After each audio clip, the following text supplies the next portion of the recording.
Sir Giamatti, let's talk about this. I say this with so much love and not to sound condescending at all. Okay.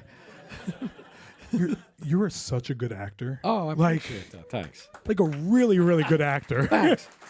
No, I appreciate that. Thanks. Thank you. Thank you. I was sitting home watching Eulogy. You're not supposed to cry in Black Mirror like this. And I was Only with fear. yeah.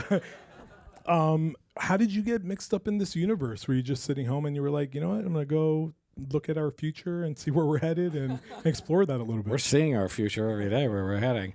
No, it just was sent to me. I'm a fan of the show, but I didn't ever know that I would be asked to be on it. That was super thrilling. So I got the script just through, the way you get it, and read it and thought it was pretty amazing. And I thought, oh, it's a Black Mirror script. This is exciting. I can't wait to read this. And I was reading, and I kept thinking, this is wonderful. This is great. When is the really horrible thing going to happen? When's it going to turn out this guy? And it didn't happen, and it goes where it goes. And it was really moving to me. And I thought, this is kind of incredible. It's like a two-person play. And I thought the sort of themes about memory and regret and grief and guilt and all these things were really cool. And the way it was all sort of instigated by the technology was really cool.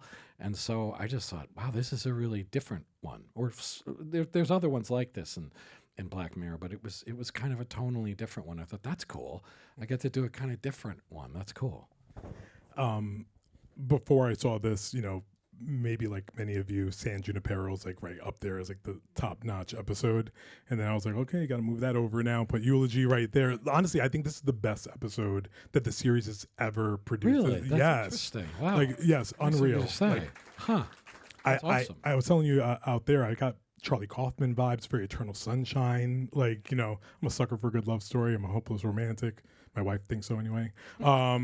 But this is tough to say, one of your best performances you've ever delivered. Wow, that's nice of you to say. Thanks.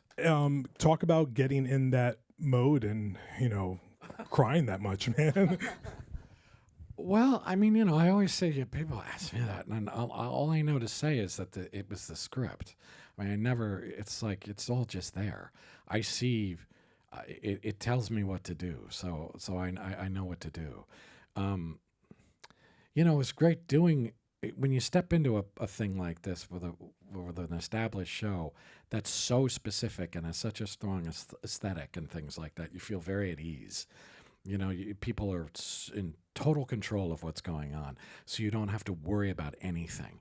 And they hired two terrific directors, this team of guys who were really terrific, and they hired another fantastic actress. When they told me who was doing it, Patsy Ferran, who's a genius, I was like, you're kidding me. I'm going to be on screen with her. So I felt very safe, so it all makes it easier to do the stuff that you have to do, Can you talk about the freeze frame shots? How, are we looking at a green? I'm getting into technology now. Are we looking at a green screen, or are they standing there and what's going on? All the photograph effects are real people. None of it is CGI. None of it was digital. It's all actual people standing there. So all the effects are practical. They added some CGI to, smoke coming out of the guy's bong and things like that, or the pixelation in the back of people's heads. They did stuff like that, but all of it was real. And the 2D into 3D effect took forever to do because it's all lighting and angles to get and if anything was off, it didn't work. But it's all dancers and mimes who just froze for the entire take. And so they were just frozen the whole time.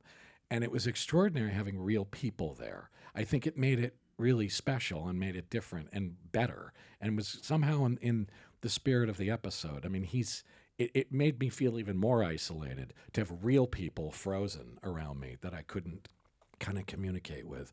And so they were amazing, those people. Really, really amazing. So is Paul Giamatti a dancer? Did you get into some method here? Is that what it was? No, they were dancers. I got to admire them. I'll tell you, what was also amazing is the two people, the guy who plays me at 22 and the woman who plays Carol were amazing too. Declan and Hazel, they were also just actors, but they were incredibly expressive. And she's fantastic in that last moment. That's all it is you ever see her do. And if she didn't like pop off the screen as that woman, it wouldn't work at the end, you know? So, and they found a guy who looked like me at 22, which I was really like, you're never going to find somebody who looked like me at 22. And they did. It was kind of uncanny. He looked like cousins of mine or something. Yeah, they brought him in, and I was like, oh, please, this is going to be ridiculous. They're going to bring this guy in. They brought him in, and I was like, holy shit, you do look like, it's really weird. He looked like me. Did Netflix toss in a 23andMe test just in case? No, We're okay? I hope they didn't do that. Oh, my God. We explore a lot of, you speak about the young actor, we explore a lot of Philip's youth. Can you talk about preparing for that piece of it? And also personally, I mean, I like to ask myself sometimes, like, would I use this if it existed today? And I think walking through my past might be too much for me, but I wonder how you feel about that. Depends on the memory. I mean, you know, it's like, it depends. You have to be highly selective about the thing that you pick. And probably most of the things you really don't want to remember, you're not necessarily going to have the picture of, but who knows? You know, I'm the age the guy was supposed to be. There were lots of things that I felt a kind of completely instinctual relationship to without needing to like think a lot about it. You know, there was so much already there. And it's an archetypal sort of story about regret and guilt. I mean, everybody has these kinds of feelings. I was saying to Charlie Brooker the other day, I'm always freaked out by people who say they have no regrets in life. And there are those people who say that. I'm like, well, you're insane. You're a sociopath. And a liar. Yeah. Get away from me. You're out of your mind. You know, because it's like I have lots of regret and lots of feelings like that. So in some ways, you know, to get there, there was a big pool of that to draw on already. And so much of it was familiar. That first set on the rooftop in New York looked exactly like the rooftop of the place I lived in New York. And it was uncanny, the sort of recreation of that stuff and the parties and the people, and it all looked absolutely, the bar that we were in, it all looked like my life. So it wasn't hard to find stuff to do. It was very evocative. Were you telling Charlie, like, well, what's going on here, man? Like, this is getting a little too close for comfort. It was weird. But again, I think there's a lot of people my age, a lot of guys my age who, you know, wanted to be artists and stuff, that the life is not dissimilar, you know? 35, yeah. I don't think we noticed this as much, and it took me I watched it a second time, how much you are alone on screen. Can you talk about doing that? I mean, is that more vulnerable for you as an actor, or is it like, oh, good, I could just be like here and I don't have to deal with another actor? Yeah. Good, it's all about me, finally. Yeah. Thank God I'm alone on the set. Number one is the only person on the call sheet today. Oh, boy. No, I actually hadn't taken in how alone I was going to be in it. When I read it, it didn't occur to me. And then when we actually started getting closer to it, I thought, oh, my God, I have to be alone for about 2/3 of this thing and a big chunk of the shoot. And I thought, oh, my God. So I was a little bit concerned about it. I had stupid concerns like, where am I going to look? Like, you know, what's my eye line going to be? Like dumb things like that, which wasn't a problem once I started doing it. But the interesting thing is that really I was not alone. And I'm talking to myself, but I am talking to the AI. And she was there, you know, in the room, sitting with me. And I got, you know, we became friends. She's a really wonderful person. And so I didn't feel alone, you know, and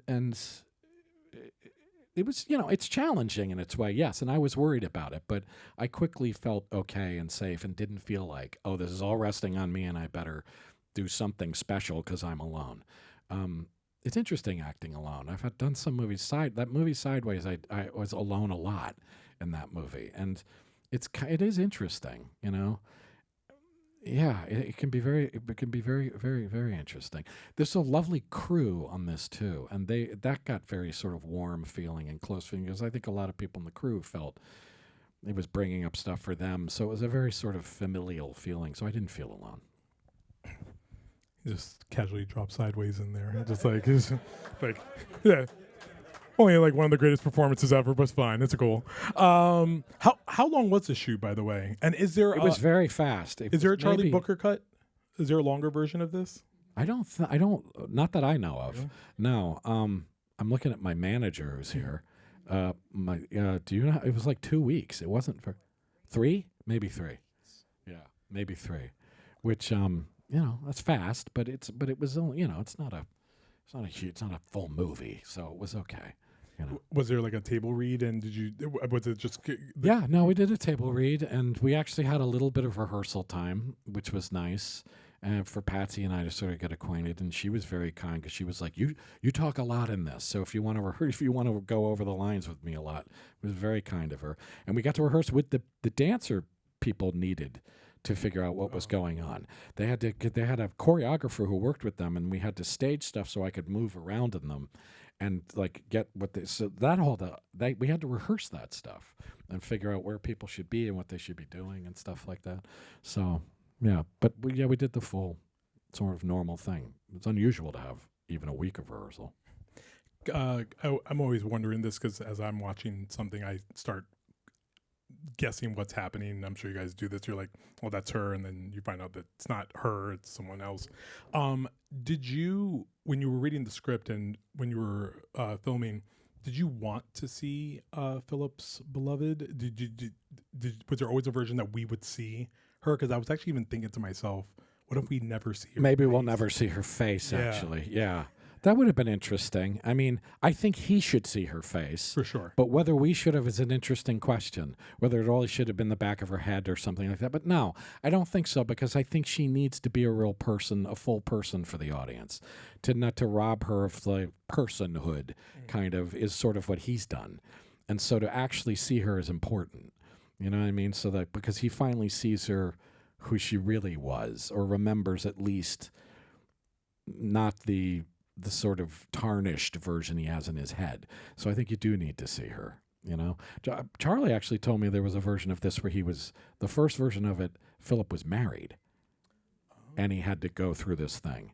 And he said that it was, and the idea was more that it actually made his marriage stronger in the end. But then they thought it's better if he's alone. That could get complicated, actually, if he was married. Now I'm wondering about that. All right. 2 last questions for you. When you're working with Charlie Booker, who was like, one of the greats and best season of Black Mirror, I think, so far. What is that? I mean, you said, you got a call to do this, but was it always a no-brainer? Did you ever see yourself entering the Black Mirror universe? I hoped I would. I mean, it was the kind of thing I wished would happen, but didn't know whether it actually ever would. No. It was kind of a no-brainer for me, yeah. I mean, I would have done whatever, and it happened to be this thing, but I would have been happy to do whatever he wanted me to do, because I really do like it. I think it's a show that actually people will still be watching a long time from now, as opposed to lots of things. I think it's still, it is like the Twilight Zone or something. It has that kind of depth to it and that kind of strength to it that I think people will still be watching it. Yeah. We still haven't seen anything on the wing yet. Twilight Zone. That's true. Throwback, thank you. He should do some weird version of that. That'd be interesting to play around with that. I have to ask this because you're in a room full of artists, actors, TV Academy, SAG, people that want to do what you do. So you want to be perfect, I assume, and all that. But what advice do you have for actors today? Because I know we are in this kind of weird period. And TV's evolving, Hollywood's evolving. Yeah. What's that piece of advice? God. Are you disappointed in us? Like what is it that we need to do? Be disappointed? If I'm disappointed in us, I'm disappointed in me. So it's like, no, it's really brutal right now, man. It's just insane, and it's horrible and hard. I know, and it's just, I don't know. My girlfriend is an actress, and I see her dealing with this stuff all the time and having to audition and put herself on tape and all that stuff. And it's, and the perseverance is amazing. So you can only just, obviously just keep at it and you always have to be doing that as an actor. Now it's like even more so, you have to like get your guts up and really persevere. Somehow, I mean, I look at my girlfriend doing it and I'm just like, don't let them take the joy of it away from you, though. Don't let this take the joy away from it. Just keep doing your work the best you know how. Keep following your instincts, and that's the joy. It's the only thing I can say is you just have to keep fighting through it. Everything has to go through periods of transition and change, but everything will come out. People still are going to want to see movies and TV shows and plays, and, actors will never not be needed and wanted and loved and cherished. So you just have to keep fighting through it. But we all have to do it all the time as actors. Nothing new to actors. They're resilient people, so just stay resilient.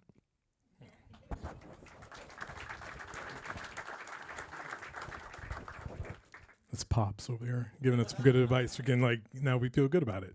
Now I'm gonna do something that I know you hate. I'm gonna give you a lot of compliments, so get ready. Okay.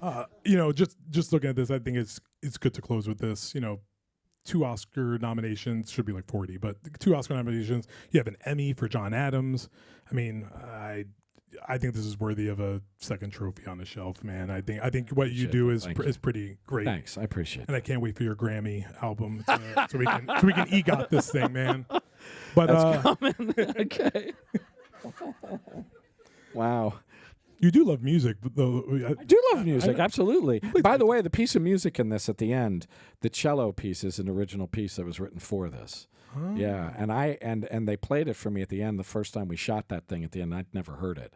And they played it for me as we were filming it, which was really cool. But it's a beautiful piece of music, isn't it? Yeah, it's beautiful. Yeah, it's beautiful. Oh my God, I didn't know that. It's an original piece for this, yeah. You didn't write it yourself? No, not this time. Lazy guy. Yeah, I know. Oh man, listen, I appreciate it, man. You're the best. Ladies and gentlemen, one more time, Paul Giamatti. Thanks a lot, guys. Thank you. Thank you. Tell everyone to watch Black Mirror, and then for your consideration, our consideration. Thank you, sir. Yeah, absolutely. Thank you.